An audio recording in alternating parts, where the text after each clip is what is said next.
Good afternoon, or if it's evening, good evening, or if it's the middle of the night, good night. To all Pompey fans, from us at Pompey Sound, here is the very latest update from Fratton Park on a bit of a grey Sunday, really. Pompey Sound update, the latest from Fratton Park, on the hour, every hour. Fueled by Piglet's Pantry. Click pigletspantry.co.uk to get your fill. John Messineo revealed that Zach Swanson's heel injury forced him to miss Saturday's loss at Millwall. The right-back, who had been a regular starter in recent months with 10 appearances in Pompey's last 12 matches, is dealing with a flare-up of the same heel problem that troubled him last season. That injury significantly impacted Swanson's playing time during Portsmouth's League One title run and nearly ended his time at Fratton Park, with the club initially passing on his contract extension last summer. The former Arsenal man eventually signed new terms and had been proving his worth this season, making 30 appearances including 22 championship starts before this setback. Jordan Williams stepped in at right-back while Swanson stayed home to recover. When asked about the injury after the final whistle at the Den, Messineo told the BBC, "Zach felt his heel acting up again in training. It's a recurring issue he's dealt with before, so bringing Jordan in was the obvious choice." The Pompey manager was less certain about a timeline for Swanson's return, saying cautiously, "Last time this kept him out for a couple weeks. With these nagging injuries it's hard to say, we'll just have to see how it responds." In terms of on-the-pitch matters, Messineo was disappointed with what he saw from his team. He said after the game, "It feels like a bit of a déjà vu from 3 weeks ago, to be honest, but the performance at Preston was better over the 90 minutes.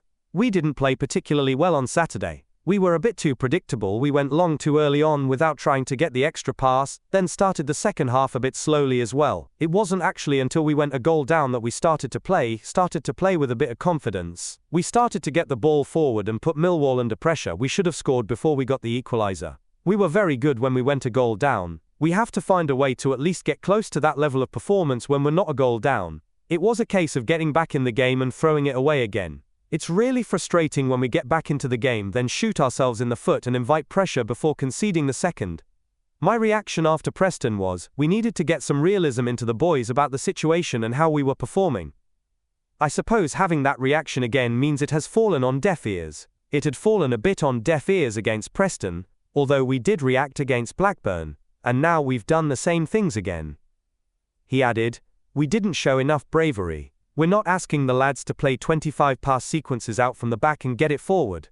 We're asking to play the extra pass to try to entice the press and then go beyond that if we need to. Otherwise it's just going to be an easy day for the likes of Saville and Denor, who can pick up all the second balls they want all day if they know we are going to go longer. As soon as the pressure's off because we go a goal down, we start to play and start to show what a good side we are. We have to try to find a way to do that from the start." The East London press are reporting it like this. Portsmouth boss John Messineo was not happy with a selection of Millwall fans and the club's security staff after Saturday's championship clash. He was left furious with Millwall and a section of the club's fans after Saturday's clash between the Lions and Pompey at the Den. Millwall won the game 2-1 thanks to a double from Mihailo Ivanovic, the second of which came in the 87th minute, 8 minutes after Pompey had scored a late equaliser.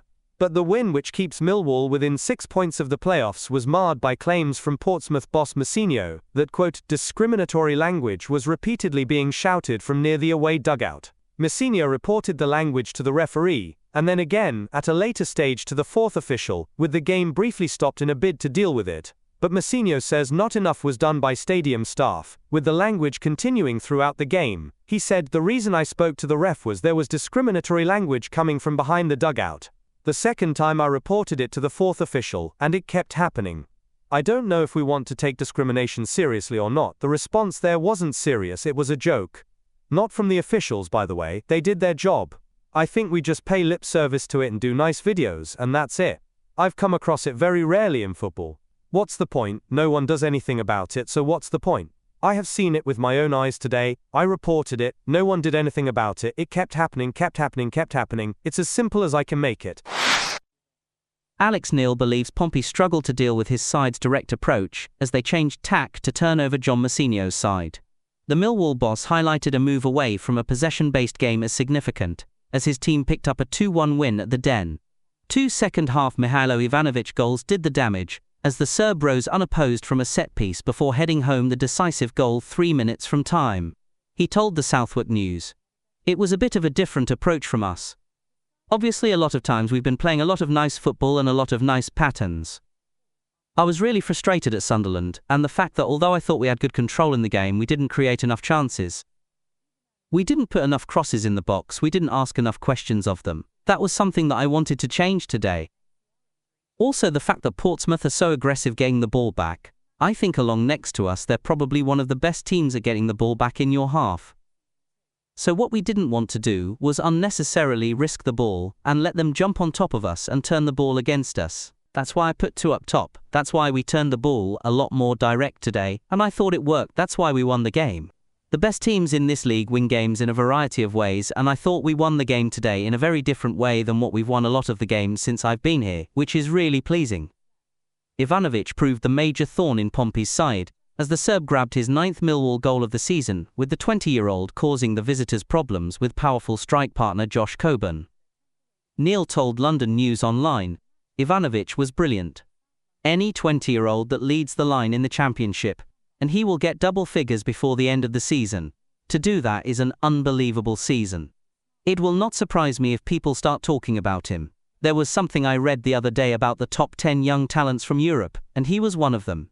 There are very, very few strikers at that age who can lead the line at this level at 22 years of age and score goals. He deserves all the plaudits.